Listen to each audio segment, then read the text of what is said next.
Hi friends, welcome back to our channel. ఎలా ఉన్నారు friends? అందరూ బాగున్నారండి? నేనైతే బాగున్నాను ఫ్రెండ్స్. మీరు కూడా బాగుండాలని అయితే కోరుకుంటున్నాను. ఇక్కడైతే చాలా సింపుల్గా కోడిగుడ్డు, బెండకాయ, ఎండ్రాయిలు ఎగురైతే పెడుతున్నానండి. దానికోసం అయితే ఒక 4 ఎగ్స్ తీసుకొని ఎగ్స్ని అయితే ఆల్రెడీ బాయిల్ చేసి ఫ్రై చేసుకుని అయితే పక్కన పెట్టుకున్నానండి. ఒక హాఫ్ కిలో బెండకాయలు అయితే తీసుకున్నాను.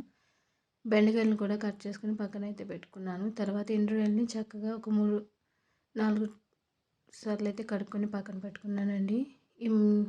ఇగురు కోసం అయితే నేను మసాలా అనేది ప్రిపేర్ చేశాను. దీంట్లో ఒక టమాటా, ఒక ఆనియన్, వెల్లుల్లిపాయి, అల్లం, జీలకర్ర, ధనియాలు మొత్తం అన్నీ వేసి మిక్సీలో అయితే పేస్ట్ పెట్టుకున్నానండి.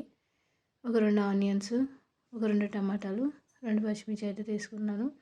ఆల్రెడీ ఎగ్స్ని బాయిల్ చేసిన ఆయిల్లోనే ఎండ్రాయిల్ని కూడా యాడ్ చేస్తున్నానండి. ఇక్కడ ఎండ్రాయిల్ని కూడా వేసేసుకొని అవి కొంచెం మనకి పచ్చివాసన పోయేదాకా అయితే ఫ్రై చేసుకోవాలి. అవి ఫ్రై చేసిన తర్వాత కొంచెం ఫ్రై అయిన తర్వాత మనం దీంట్లోనూ ఉల్లిపాయ, పచ్చిమిర్చి, టమాటాను కూడా వేసేసుకోవాలండి. ఇక్కడ పచ్చిమిర్చి, టమాటా అనేది మనకి కొద్దిసేపు అయితే ఫ్రై అవ్వాలి ఈ ఆయిల్లో. మనకి టమాటా అనేది చాలా త్వరగానే ఫ్రై అయిపోతుంది, కానీ ఉల్లిపాయ కొంచెం టైం తీసుకుంటుంది కాబట్టి కొంచెం సేపు అయితే మనం మీడియం సైజులో పెట్టుకొని ఇక్కడ ఫ్రై చేసుకోవాలండి. మనం ఇక్కడ చూసారండి, కొంచెం ఫ్రై అయింది. ఇలా ఫ్రై అయితే సరిపోతుందండి. తర్వాత మనం ఆల్రెడీ పేస్ట్ చేసుకున్న ఈ మిశ్రమాన్ని కూడా దీంట్లో వేసేసుకోవాలి.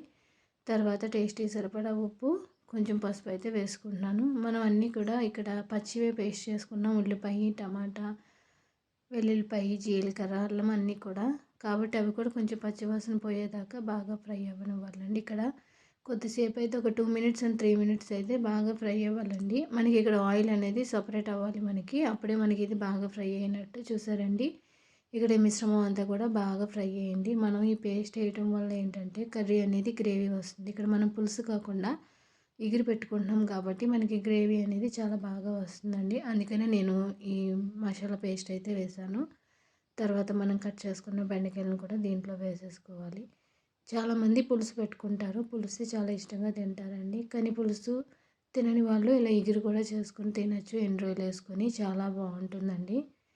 మనకి టమాటా అనేది కొంచెం ఎక్కువగా వేసుకున్నాం కాబట్టి పులుసు వేసుకోకపోయినా కూడా మనకి ఎగురు అనేది చాలా టేస్టీగా చాలా బాగా బాగుంటుందండి కర్రీ అనేది. ఇక్కడ బెండకాయలను కూడా కొద్దిసేపు మనం ఆయిల్లో ఫ్రై చేసుకొని తర్వాత మనం దీంట్లోనూ కారం వేసుకుంటే సరిపోతుంది. ఆల్రెడీ మనం ధనియాలు అన్నీ కూడా పేస్ట్ ముద్ద వేసుకున్నాం కదండి. ఇంకా లాస్ట్లో కారం వేసుకుంటే సరిపోతుందండి. దీంట్లోనూ నేను ఇక్కడ ఒక 2 స్పూన్లు అయితే కారం అయితే వేసానండి. కొంచెం ఎక్కువ తినేవాళ్ళు అయితే ఇంకో స్పూన్ కూడా యాడ్ చేసుకోవచ్చు. ఇక్కడ 2 స్పూన్లు కారం వేసాను. కారం అంతా కూడా బెండకాయలకి బాగా కలిసేంత వరకు కూడా బాగా కలుపుకొని తర్వాత మనం దీంట్లో ఒక గ్లాసున్నర వాటర్ అయితే వేసుకుంటున్నానండి. ఇక్కడ నేనైతే వేసుకొని ఒకసారి అయితే మొత్తం కర్రీని అంతా కూడా ఒకసారి కలుపుకోవాలండి. మనకి బెండకాయలు మొత్తం అన్నీ కూడా కలిసేంత వరకు కూడా బాగా కలుపుకొని ఇక్కడ మీడియం సైజులో అయితే నేను కర్రీని కుక్ చేశానండి. చూసారండి, కర్రీ అనేది మనకి ఉడుకుతుంది. ఈ కర్రీ మనకి ఉడికినప్పుడే మనకి దీంట్లోనూ లాస్ట్లోనూ కొంచెం కొత్తిమీర, తర్వాత మనం ఆల్రెడీ బాయిల్ చేసుకుని ఫ్రై చేసుకున్న ఎగ్స్ ఉన్నాయి కదండి, అవి కూడా దీంట్లో వేసేసుకోవాలి. మనకి చాలా దగ్గరగా ఎగిరిపోవాలండి. ఎందుకంటే ఇక్కడ నేను బెండకాయ ఎగిరి అన్నాను కదండి, బెండకాయ, కోడిగుడ్డు, ఎండ్రాయిలు ఎగిరి కింద కాబట్టి కొంచెం దగ్గరగా ఎగిరిపోవాలండి కర్రీ అనేది మనకి. అప్పుడే మనకి టేస్ట్ అనేది చాలా బాగుంటుందండి. మీరు కావాలితే ఇలా కూడా దింపేసుకోవచ్చు, కానీ నేను కొంచెం దగ్గరగా అయితే ఎగిరి పెడుతున్నాను కర్రీ అనేది. ఇక్కడ మనకి ఒక 10 మినిట్స్ 15 మినిట్స్ అయితే పడుతుందండి మీడియం సైజులో కాబట్టి కర్రీ అనేది. ఇక్కడ ఫైనల్లీ చూసారండి, చక్కగా బెండకాయ, ఎండ్రాయిలు, కోడిగుడ్డు, మసాలా ఎగురు చాలా టేస్టీగా చాలా బాగుంటుందండి. అన్నీ కూడా చాలా చక్కగా సరిపోయాయండి. రైస్లోకి సూపర్ ఉంటుంది, కాల్తే చపాతీలకు కూడా బాగుంటుందండి. కానీ చపాతీలు అన్నిటిలో కన్నా రైస్లోకి ఈ కర్రీ అనేది చాలా బాగుంటుంది. ఇక్కడ చూసారండి, చక్కగా దగ్గరికి ఎగరబెట్టేసిన కర్రీ అనేది సూపర్ టేస్టీగా వచ్చిందండి. చక్కగా ఎండ్రాయిలు వేసుకొని ఇలాగా బెండకాయ, కోడిగుడ్డు ఎగురు సూపర్ ఉంటుందండి రైస్లోకి.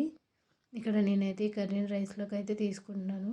ఫైనలీ చక్కగా బెండకాయ, ఎండ్రాయిలు, కోడిగుడ్డు కర్రీ మీలో ఎంతమందికి ఇష్టమో ఖచ్చితంగా అయితే కామెంట్ చేయండి. నేను చేసిన కర్రీ ఎలా ఉందో కామెంట్ చేయండి, లైక్ చేయండి, షేర్ చేయండి, సబ్స్క్రైబ్ చేయండి. Okay friends, bye.